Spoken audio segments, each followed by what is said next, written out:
এই সকল ঘটনা ব্রাহ্মণবাড়িয়ার। আর ইয়া গোল্লা মোল্লা এটা তো আর ভরসা দিতে তো আর সাউন্ড যায়। সাম্প্রতিক সময়ে জেলাটিতে একের পর এক হত্যা, অপহরণ ও অবৈধ অস্ত্রের দাপট বৃদ্ধি পাওয়ায় সাধারণ মানুষের মধ্যে তীব্র আতঙ্ক ছড়িয়ে পড়েছে।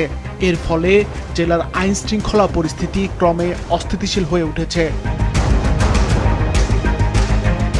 শুধু এক মাসেই অস্ত্রধারীদের গুলিতে জেলাটিতে ৩ জন নিহত ও বেশ কয়েকজন আহত হওয়ার ঘটনা ঘটেছে।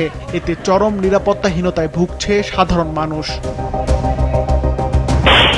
গত ২৭শে নভেম্বর শহরের কান্দিপাড়া এলাকায় ছাত্রদল কর্মীকে গুলি করে হত্যা করা হয়।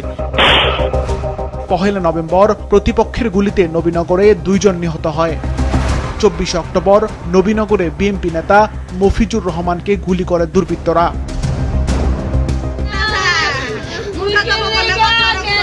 সবশেষ গত ১২ই ডিসেম্বর নবীনগরে ২ পক্ষের প্রকাশ্য গোলাগুলিতে একজন গুরুতর আহত হয়। যে অস্ত্র দিয়ে তাকে গুলি করছে, এই অস্ত্রটা উদ্ধারক আরও অনেক অস্ত্র আছে, অনেকের আছে এই শহরে। এই অস্ত্রগুলা উদ্ধারের জোর দাবি জানাই।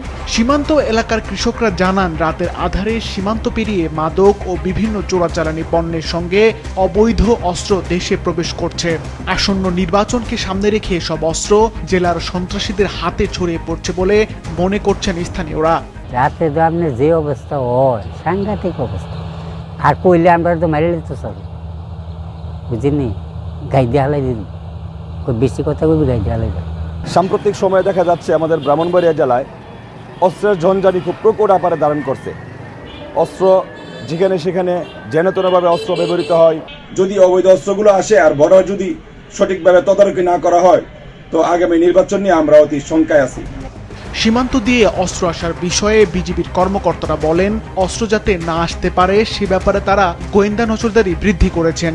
কোনোভাবে অস্ত্র বাংলাদেশে প্রবেশ করতে না পারে এবং দেশের স্থিতিশীল অবস্থাটাকে যেন ক্ষতি করতে না পারে সে ব্যাপারে আমাদের গোয়েন্দা নজরদারি বৃদ্ধি করা আছে এবং আমাদের টহল তৎপরতা বৃদ্ধি করা হয়েছে এবং এটা চলমান থাকবে। হঠাৎ করে জেলাটিতে আইন শৃঙ্খলা পরিস্থিতির অবনতি ঘটায় বিশেষ অভিযান শুরু হয়েছে বলে জানান জেলার পুলিশ সুপার। এখানে যদি কেউ মাদক বা কেউ অস্ত্র বা কোনো কিছু নিয়ে এই শহরে এত ফেয়ারলিসলি মুভ করতে পারবে না। ফেসিস্ট সিলেট এগুলোর বিষয়ে আমাদের কিন্তু বিশেষ অভিযান চলছে এবং পাশাপাশি আমাদের কাছে অস্ত্র অভিযানের জন্য কিন্তু নির্দেশ এসেছে। আমরা কিন্তু বিভিন্ন জায়গায় আমরা চেষ্টা করে যাচ্ছি। ব্রাহ্মণবাড়িয়া জেলার বিজয়নগর, আখাউড়া ও কসবা এই ৩ উপজেলায় মোট ৭৩ কিলোমিটার সীমান্ত রয়েছে। দীর্ঘদিন ধরেই এসব সীমান্ত দিয়ে চোরাচালানি পণ্য প্রবেশের অভিযোগ রয়েছে।